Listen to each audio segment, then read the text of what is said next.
Hello， 大家好，我是真友，真正的真，勇敢的勇，谢谢大家。第一次来到这个舞台，我还是简单介绍一下自己啊。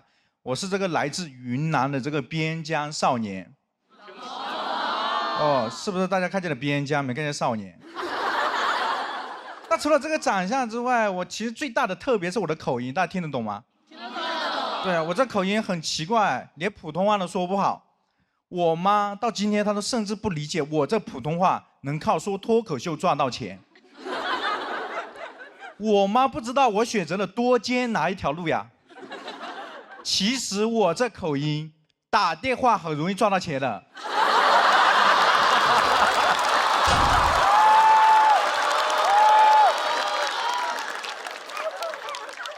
我这口音也给我带来很多困扰。我这口音给我带来最大的困扰是那个读书背文言文的时候，老师说我的口音话比文言文还要难听懂。记得有回背这个《月牙楼记》，我当时就背我说齐碧渊，谢帝子又爱又好像是了爱了。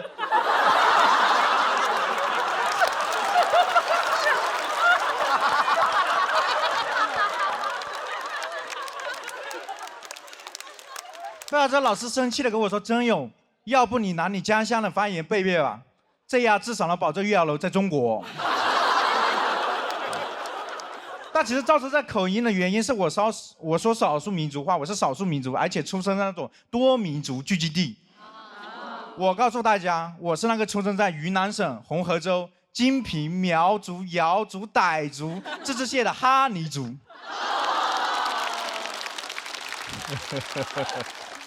那在多民族地区生活，真的会显得我们哈尼族很普通。你们听听看，苗族人会下蛊神奇，傣族人过泼水节热闹。我查了半天，我们哈尼族唯一的宣传点叫大年初一不出门。这算什么民族习俗呀？那2020年的春节，全世界都是哈尼族啊？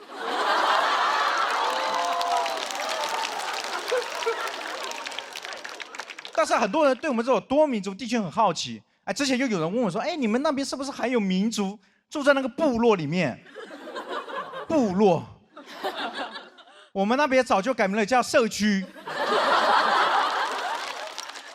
刚刚改的时候，还有人说要派几个物业来保护我们。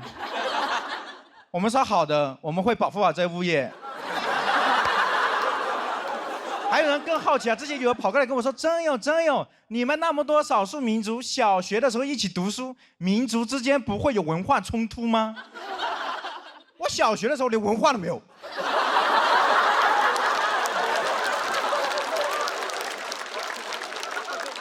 所以没有文化，只有冲突。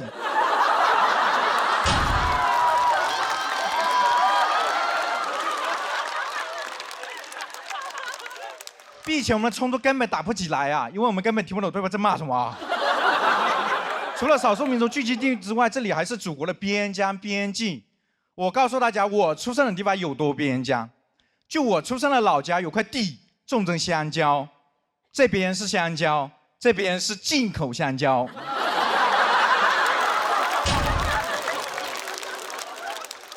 就有多边呢？就是我国最著名的那个边塞诗人王昌龄，他对我们来说他是内陆诗人。他被分配到那个边疆，要到我现在的老家，还得再被发配一次。有的人出生的地方条条大道通罗马，我出生的地方条条小路可以到金三角呀。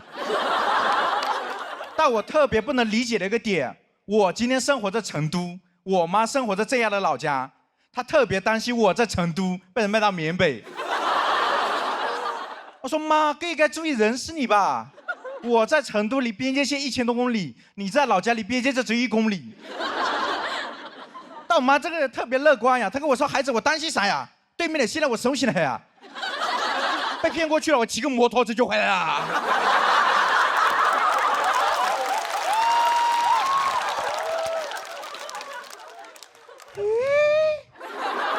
难道那些被骗到缅北的人，他们没能逃出来，是因为他们不会骑摩托车啊？而且摩托车如果在缅北这么管用的话，社会应该给我们云南边界1人辆摩托车，特别是我们那边外卖骑手的电瓶车换成摩托车。没事的时候送外卖，需要的时候过去接人质。到时候我们派骑手打过去了，对吧？对面的人看见我们打过来了，跟他领导在那汇报说：“领导，对面的打过来了，他们派了个团，什么团？没有，不知道，反正他们边跑边喊，赶紧接，要超死了啊！”而且可能是因为我出生在这边老家的原因，我发现每次回老家，大数据对我有偏见，手机大数据对我有偏见，因为我给大家刷到那个境外电信的新闻标题是不一样的。哎，你们刷到的是境外电信就是诈骗，缅北园区有多危险，而给我推送的新闻标题是还在诈骗吗？这就是下场。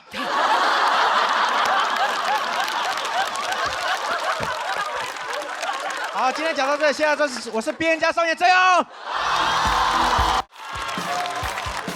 好，大家好，我是郑勇。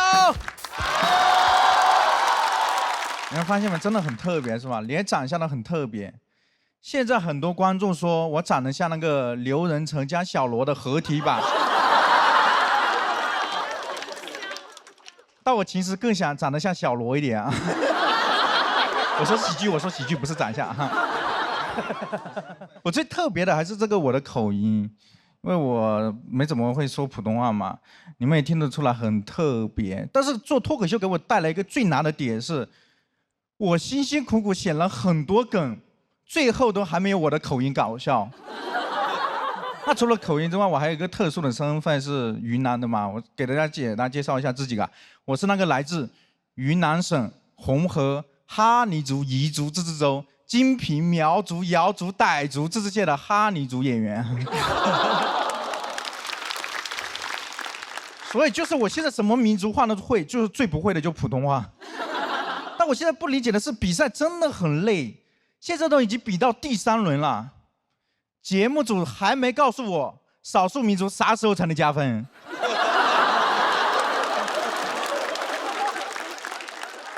但可能大家很多人不了解我们哈尼族，如果大家去云南旅游，知道有个我们很火的拍照的写着叫哈尼宝贝、哈尼公主。我还真的去写真馆里面看了呀，里面居然有70、80种我们哈尼族的衣服呀，我居然一种衣服也没见过呀。我就说怪不得我们哈尼族以前这么穷呀，我们老祖宗天天研究穿搭能不穷吗？你看别的民族的祖先都在那研究什么机关枪、火炮，我们民族的祖先在那研究 OOTD。那这个地方说出来又如何呢？我小时候有个非常离奇的经历。就是我们那边条件很差，差到什么地步啊？我们那里是整个湖南电视台综艺节目叫《变形记》最大的供货商，差点就把我供上去了啊！就是那些选角导演看到我们那里的山区孩子啊，都在那里感叹说：“这哪是贫穷的地方呀？我们节目组从未打过这么富裕的仗。”同样是发现西大陆，他们比哥伦布开心多了，我们比印第安人听话。那刚开始节目组来我们那边挑人的时候，我们不知道什么状况呀，我们很害怕呀。传闻来了一批人，不知道来干嘛，然后又听说每隔一段时间都有个孩子消失。大人也不着急，也不去找，回答的也很吓人呀。他说你要想他呀，7天之后就回来了。我们那里大家都很穷，不知道和城里的贫富差距有多大。只有城市的主人公来之后，我第一次意识到贫富差距。因为当时这个城市的主人公跟我们说的是，他录不下去了，太辛苦了，能不能悄悄的带他去县城里面买东西，给我们小费？说带了好几千块钱来。我说啊，你带了那么多钱来，你城里爸妈吃什么？拍完之后，节目组说有可能下次还会来挑人，所以我们开始期待呀。自此之后，但凡湖南牌的车子进村了，我们又以为变形记又来挑人了。回家换最渣最辣的衣服，大家都争做这条街最辣的仔。但是我姐还要跟我抢呀，我说姐你不要跟我抢呀，你都要成年了让给我们小孩子嘛。我姐说要抢的嘛，快乐女生也是湖南台的啊。但我们兴致冲冲的冲过去，才发现原来这辆车子在推销槟榔的，说吃东西提神有劲。在我们这边土地说这些有点班门弄斧呀。还好我们穷，什么东西也没让他卖出去，走之前还给他推销了1车的蘑菇。那其实可能是因为后来真的变形记，后来又来我们那里挑人了。他在我们几个人候选人里面挑了一个普通话最好的，说方便交流。你看看他的选人标准，这首先你要穷，其次你要把穷说得最清楚。所以可能是因为小时候离变形记很近的原因，我一直有个不大不小的综艺梦想。今年终于被我遇到了这次机会啊！之前节目组3月份的时候让我去北京面试的时候，他通知我去北京面试，我当时就换上了我家最辣的衣服。去了之后，那导演组问我说：“真友，你今年准备好上我们节目了吗？”我说：“准备好了呀，我小时候我就准备好了呀。”你们赶紧问我你家条件怎么样啊？所以面试成功之后很开心啊，我就打电话给我老家的发小说：“兄弟，我有可能要实现我们小时候的梦想了，我去录综艺了。”他说：“是吗？变形记要出成人版了呀。”所以这个节目在我们那里影响很大，影响到什么程度啊？在我们那里小时候流传着一句粤语：“走出大山有36计，第1计上变形记。”啊，现在终于被我找到了第2计啊，上喜剧之王单口记。而且这次只有做自己，谢谢大家，我真勇。好了，大家好，我是真勇。我们从这个黑灯的说唱世界里面来到我口音的世界，好不好？我是这个来自云南的这个哈尼族，因为我是少数民族嘛，所以从小讲这个民族话，我的普通话很差。但是大家敢相信吗？就我这口音，我大1的时候居然敢去参加我们学校的演讲比赛。我当时去到后台，前面的演员讲得太好了，普通话太标准了。我当时在后台上想了呀，我今天唯一能赢的一种方式是，让评委把我认成外国留学生。所以我上台之后疯狂学那些留学生说话，我甚至为了拿高分，我学他们喊我爱中国。而且我这个哈尼族是生活在一个去年非常火的一个山区，叫哀牢山区，大家刷到过吗？对，网上说哀牢山很神秘、很恐怖，之后火了，很多人就发消息来问我说：“真友能不能带我进山？进山是不是不要钱？”我说：“是的，我们那里进山是不要钱，但是救援要钱。我们那里的 GDP 现在就靠救援队拉动啊。”所以因为是山区，所以我这个普通话很差的，还有一个原因是小时候老师的资源非常落后。我普通话那么好，要感谢我的小学语文老师，他身兼多职，他同时是我的数学老师，我的副校长，也是我的大姑爹。大姑爹就大姑父的意思。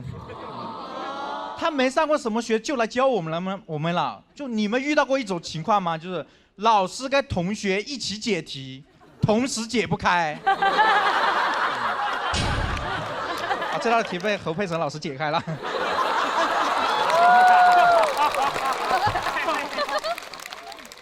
我都怀疑他不是来教书的呀，他是来跟我们一起复习啊，因为他也想考初中呀，我看见。但是他比你们的小学语文老师伟大多了，因为他的确做到了，把毕生所学都教给了我们啊。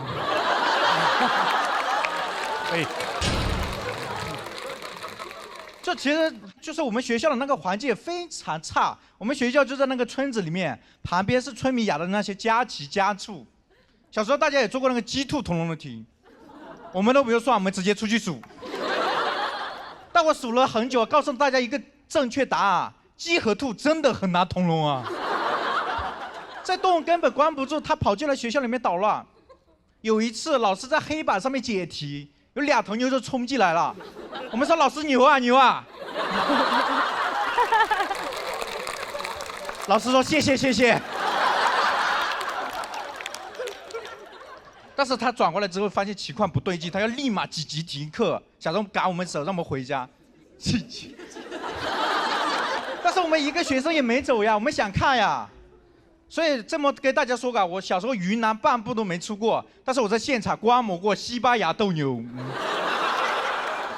所以小时候一直感觉我一直跟动物生活，这给我留下了那深深的印象，以至于我长大之后去酒吧，我那个逛山园的游戏都脱口而出。啊，记得有一次喝酒醉了，别人问我动物园里有什么，我说有教学楼。他说没有，我说有大姑爹吧。教材也非常落后，教材是一代代传下来的，他们会在上面乱涂乱画。我印象深刻的一个教材，课本上齐白石的虾，到我这里的时候已经在鸳鸯锅里了。他们还把课本上所有人物的这个眼睛涂掉，就抠掉，就是人家齐白石画虾，他们把齐白石画虾。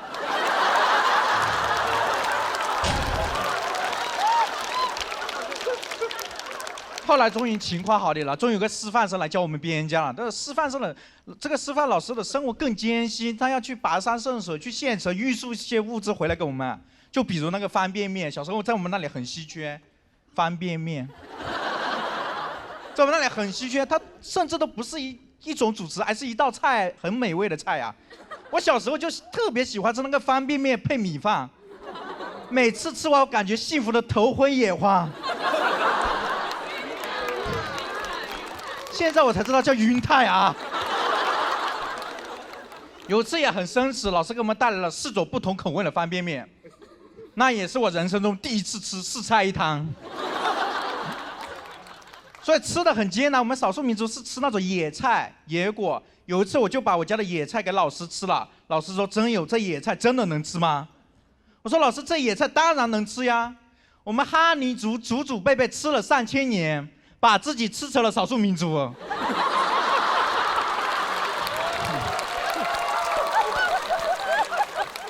但是我们现在边疆条件好起来了啊，赶上了时潮，还喝上了新上市的统一春福备茶，采用山活工艺啊。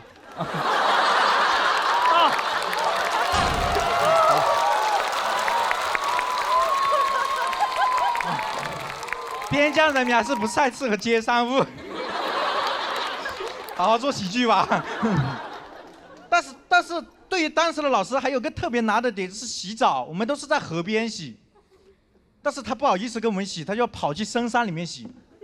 每次他跋山涉水去，跋山涉水回来，相当于白洗啊。但每次他往深山洗的时候，我们很担心他呀，担心他不熟悉路危险，更担心他太熟悉路了就走出去了，再也不回来了啊。所以很多人不理解，这么条件艰苦下，有的老师坚持了半个学期，有的老师坚持了1个学期就走了，这个老师坚持了3、4年。后来我们才知道，他跟学校签了5年的劳动合同。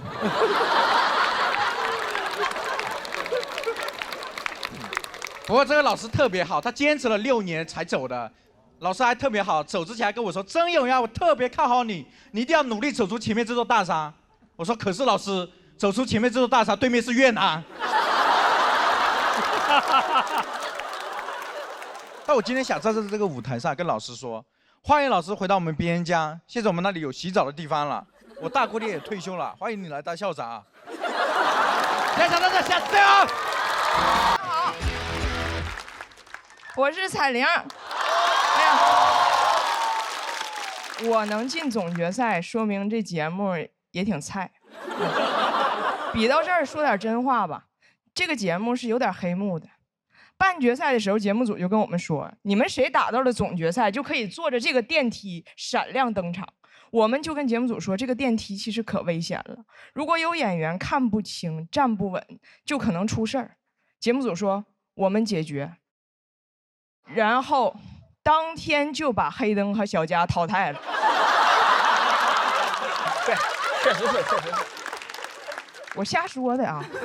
现在你们看综艺、看直播，很多话都是假话，不能当真。比如我常刷一个直播间，专门卖假包。这个主播有点东西，他说他家的包是 LV 2025最新款，意大利原产地发货。首先 ，LV 是法国的。他说是意大利40年手艺的老匠人，用独家工艺9子离火定燃子手工缝纫的真皮包，全球限量300单，马上上车之前被英国王室抢走了12单。凯特王妃亲自去广州拿的货。这个包35一个。我不信，所以我买了一个。买完我信了，因为这个包的 logo 就写的 LV 2025。但是我不在乎，我抢到一个包，英国王室就少一个包。我们从小就非常习惯听人睁眼说瞎话，真的。我小时候，我妈怕我早恋，就跟我说亲嘴儿会怀孕。我说妈，那我是哪儿来的？我妈说你是垃圾堆里捡来的。我说妈，亲个嘴儿就能怀孕，你非去垃圾堆，那垃圾堆多臭啊！我妈说没有你爸嘴臭。我长大也睁眼说瞎话，比如我当年的婚礼司仪问我，辛博，对，啊，问我无论贫穷与疾病，你都愿意和他终身相守吗？我说愿意，当然不愿意了。贫穷与疾病一个就够呛了，如果小家还赌博，哎呀，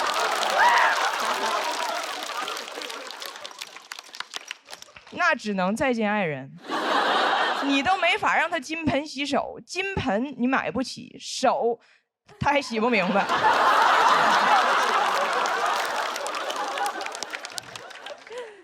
我跟小佳说，我说这个梗你 OK 不？小佳说，你这个还好，他们的更过分。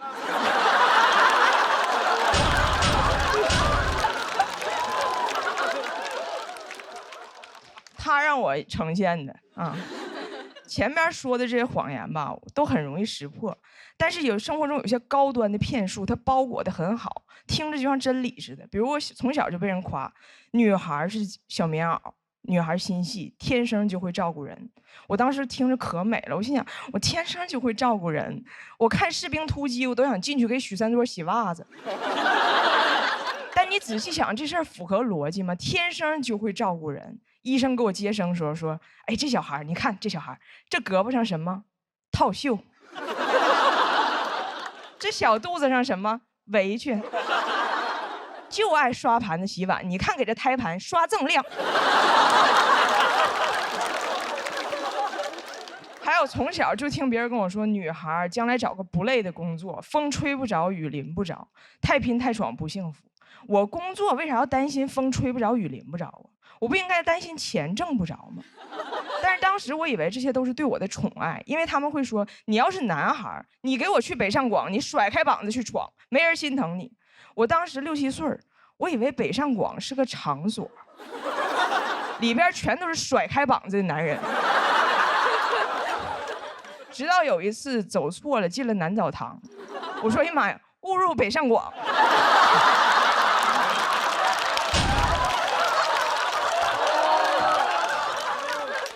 都快吓哭了，然后憋回去了。北上广不相信眼泪。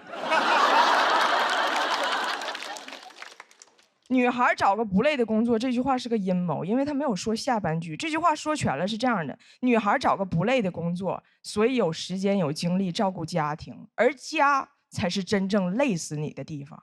也就是说，你有 home， 但是你 home 累死。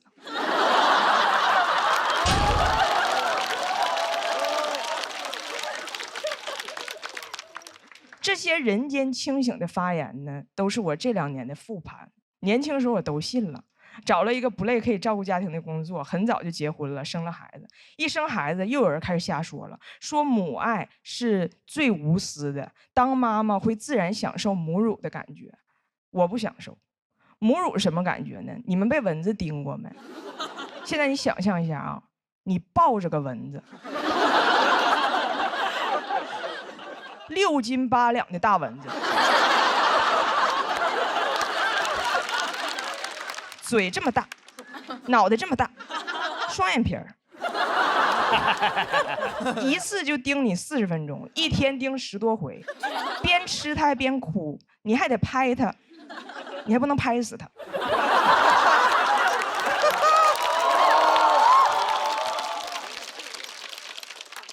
我当然爱我的孩子，但有些话真别瞎说。当时我记得有个公众号说，当妈了之后自然就会懂，母乳的幸福感会上瘾。上瘾的东西还用你宣传吗？上瘾的东西不都让你戒掉吗？我没看过哪个 KTV 里唱拒绝黄、拒绝赌、拒绝乱哺乳。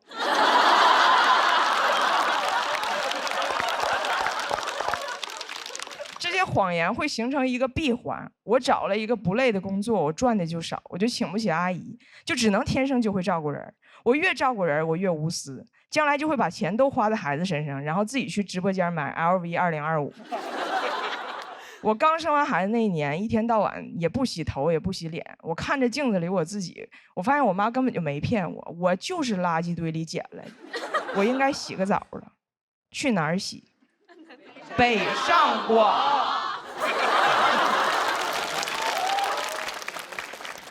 这些年我的生活其实一直围绕着我的家庭。以前也有人问过我，你怎么说啥都离不开你家的事儿？因为我几乎没有我自己的生活，所以今年来这个节目其实就是一个目的，我就是想看看我脱离了我的家人、我的孩子，我到底可以跟我自己说点什么。每说一次在这台上，我都在跟我自己对话，我都无比珍惜。这个世界上有很多谎言，但是今天我说句真话，我有点爱上我自己了。谢谢大家，我彩阳。Hello， 大家好，我是刘洋教主。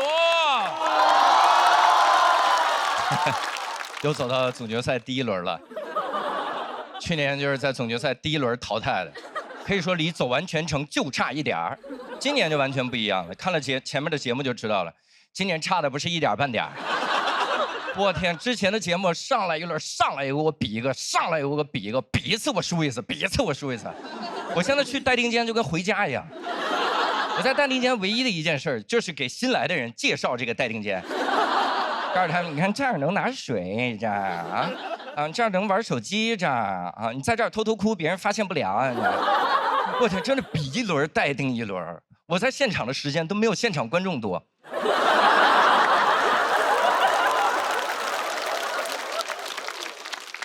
待定的我都开始怀疑自己了，我在想我还适合说脱口秀吗？但还是大数据懂我。当天晚上，小某书就推给我一个帖子，快来喜南报名当观众吧。那一瞬间，他不是小某书，他是冒犯的艺术。而且这不是他第一次冒犯我了，他之前一直给我狂推一个2合1的洗发水，希望我来买。2合1洗发水是洗发、沐浴2合1。因为他觉得我是一个懒蛋，我洗澡的时候懒得摁2次瓶子，我说我不买，但他觉得是没有懒到我心坎上，所以开始给我推荐3合1的洗发水，洗发、沐浴、护发3合1。你很难想象一个洗发、沐浴都不分开的人有护发的需求。我说我不买，他最过分的是开始给我推荐5合1的洗发水。5合1，洗发、沐浴、护发、洗脸、剃须泡，我都不敢买，我怕我买了之后打开盒子里面就是块肥皂。而且我之前做了近视眼手术，我这个眼睛不能进水，然后汗水也不行，但是我又特别喜欢健身，然后小某书给我推荐了一个几乎完美的解决方案，他推荐我健身的时候戴一个潜水时候的游泳眼镜。各位，您有戴过潜水镜去健身吗？眼睛不可能进水，因为一看就知道水在脑子里。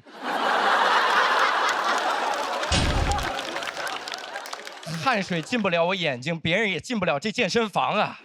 别人一进来看到我说，我去，这健身房水这么深吗？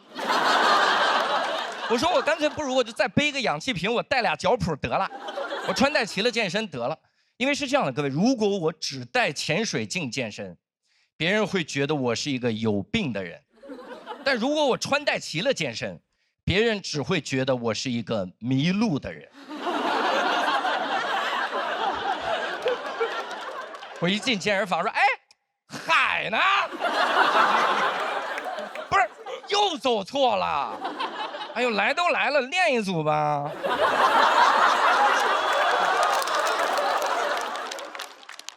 你知道他还推荐我啥？他推荐我洗澡的时候也带这个潜水镜。各位，这真的有点触碰到我的底线了。我在想，我不带，不就是闭眼吗？闭眼就好了，水不可能进到眼睛里，我就闭着眼睛洗。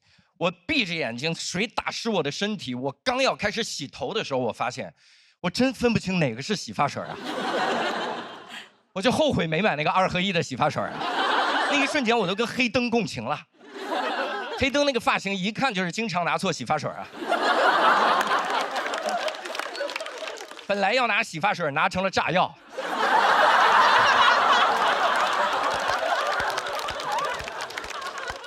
我在想，洗发水上连个盲文都没有，连个盲文都没有。其实有盲文也没用，很多地方有盲文也不解决问题。你比如说电梯的按钮，电梯的按钮上面是有盲文的，这样盲人就知道我要摁几楼了，多完美。但你能不能行好，给人家配个语音，告诉人家盲人现在停的是几楼啊？这要是中间多停几次，电梯门一打开，我都不知道我在哪儿。电梯里是盲人，电梯外是盲盒，盲人只能盲猜。要去20楼，摁完了之后，中间停了4、5次，猜了4、5次，实在不行了，一下来必4。旁边人都惊了，说：“我去，盲人要开车呀，这帮人。”而且我觉得这个世界就是这样的，经常就差一点，就差一点点就解决问题了，就好像我的人生一样。我之前也是，我之前差一点点就学会防身了。我是这样，我是在那个之前有一段时间计划出国演出，然后我说这个老说国外很不安全，我就查一下在国外怎么防身。他们推荐我在国外买一对那个纸虎，纸虎我不知道各位见过没有，就是5个大粗戒指连在一起，就好像你把奥运5环抓在手里了。就那个玩意儿的攻击力，就别人如果来抢劫我，我一拳下去，既保住了我兜里的200块钱，又能赔他2万医药费，非常的有用。但这个东西买的时候我就在想，我说这玩意儿差一点点就能防身，因为如果我把它买来，我只能把它放到我的包里，放到包里它就没有了防身的意义。别人一持刀抢劫我，我说 OK， 你还敢抢劫我啊？你不知道我包里有什么吧？啊！哎，我给我一刀啊！这拉链还卡住了，这拉链啊！大哥，你稍等啊！大哥，哎，我去，又一刀！大哥，别捅了，大哥！大哥，哎，这里边还有个布袋子，这绳子怎么这么多？大哥，哎，绳子还卡住了，拿你刀拉一下，刀拉一下，刀拉一下。我后来在想，我干脆学一些那个真正的武术来防身好了。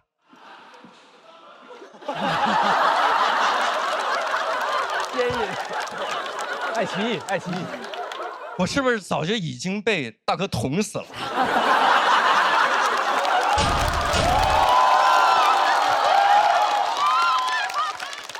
刚刚那声你们听见了是吧？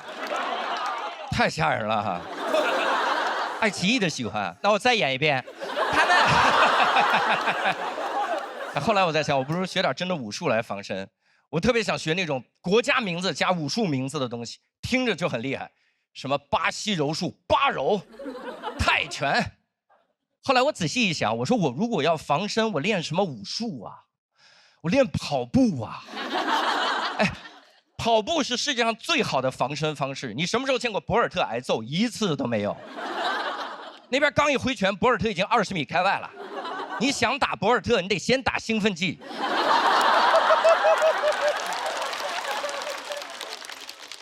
而且我能证明跑步是最好的防身方式。接下来这段需要大家稍微集中精力来听，才能跟得上。它是这样的：人类有一段历史时期，奴隶制时期，每天在持续的从非洲搬运最强壮、运动能力最强的人运到美洲大陆。所以后来所有的那些最好的运动基因全留在了美洲大陆。所以你看，什么橄榄球冠军在美洲，篮球冠军在美洲，拳击冠军在美洲，但马拉松冠军在非洲。跑步是最好的防身方式。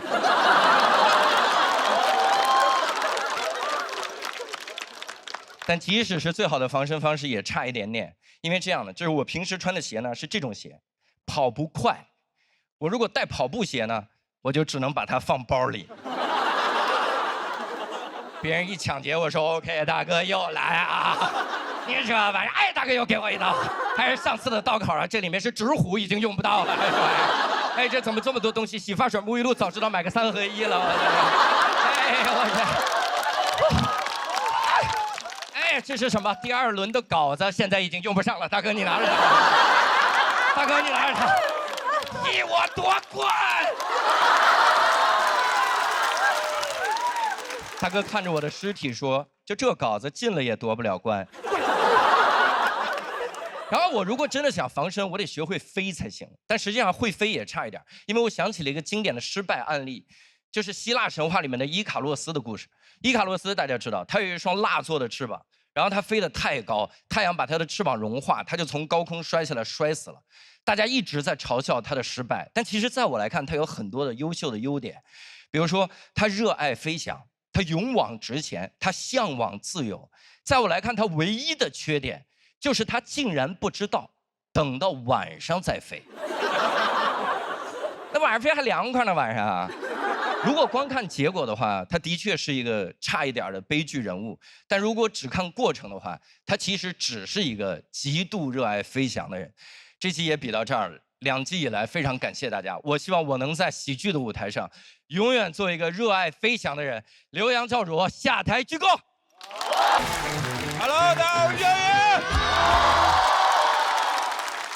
哎，感谢各位，又一年了。哎呀，你们还记得我去年的这个人设是干净的应届生吗？其实我早都脏了，我也偷偷工作过。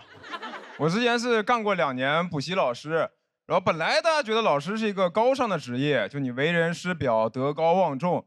但我们是那种机构老师，你除了要上课，还要自己卖课，谁能德高望重的干销售？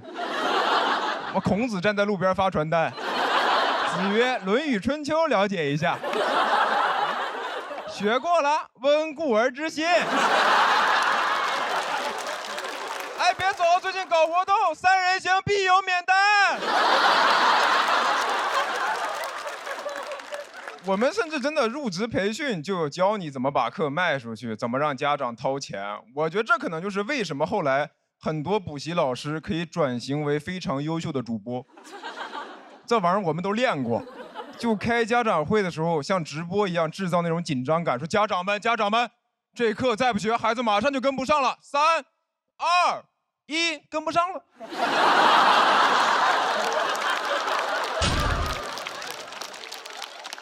然后我就发现，现在好像人一工作就是要干很多这种脏活，现在好像就没有哪份工作是你只用干本职工作。就你实习就是实习，不用帮忙贴发票；会计就是会计，不用帮忙蹲监狱；讲段就是讲段子，不用帮忙念广子。现在好像就都是一个人，就是一支队伍。我小时候还跟自己说，于小雨，长大以后千万不要做一颗社会的螺丝钉。做什么梦呢？你现在得当各种型号的螺丝钉。还得自己给自己当螺丝刀卷自己，我可以的，我可以的。甚至你就是个锤子，因为一直在钉钉。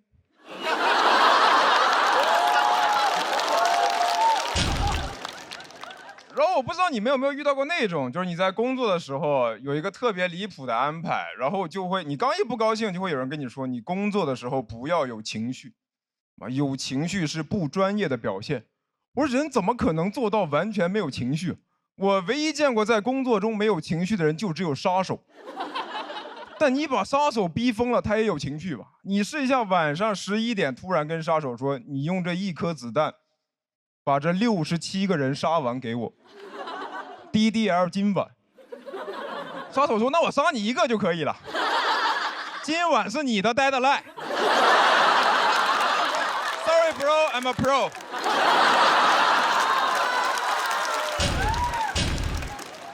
然后你就算把活都干完了，你现在也没有办法安心休息，还有团建这玩意儿。我之前上班团建说准备一起去泡澡，谁会想跟同事一起洗澡啊？领导说一定要全员参加，我当时都想说我能不能就不去了，我直接把裸照发群里。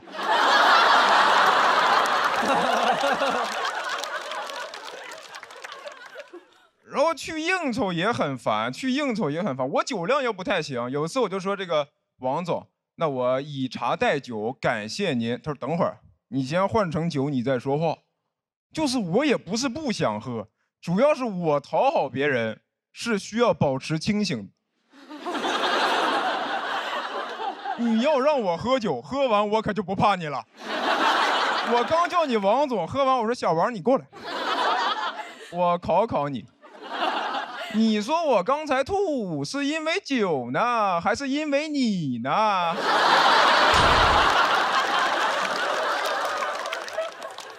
而且且大家都说这个喝酒是一种服从性测试，但现在很多人也没有那么怕酒精，不是更怕碳水吗？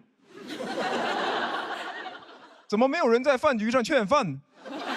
说你这炒面不吃，是不是不给我面子？大家都端着一碗米饭打圈儿。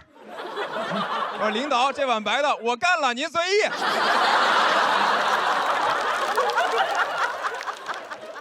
哎呀，而且这些破事儿吧，它就是一些社会潜规则，你就算都干了也没有用啊，是吧？你就说你4次团建都参加，该裁员不还是裁你？你总不可能裁员的时候领导跳出来说不能裁，一起泡过澡，他有我裸照。所以我就觉得咱就别整那些虚的，你也别说什么应酬是工作的一部分。如果是，咱们喝之前就签合同，明码标价，红的300，白的500，那我能把你喝到破产，我把你从老板喝成老赖，我把你公司喝到我名下。别人问我你财富自由的秘诀是什么，我说都在酒里了。然后我也有那些工作了很多年的朋友，我每次跟他们聊这些事儿，他们就会跟我说啊，于翔宇，你就是刚步入社会，社会化程度比较低，需要进行一些社会化训练。我一搜，社会化训练最早是用在狗身上，这是要让我干嘛？学会握手、狂舔、绝育。那以后谁再问我说你怎么不要孩子，我说我社会化做的比较好。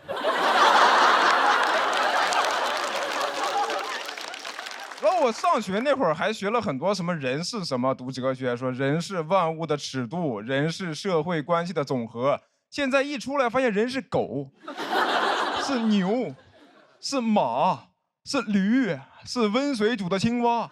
那什么人是万物的尺度？人是动物的总和。以后再玩动物园里有什么？我说有我。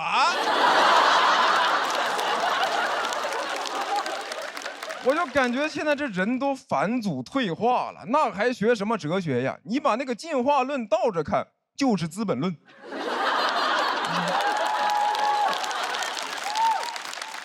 这一个人好不容易成人了，一进社会，哎，王总您好，拜托了，拜托了，我干了，我干了。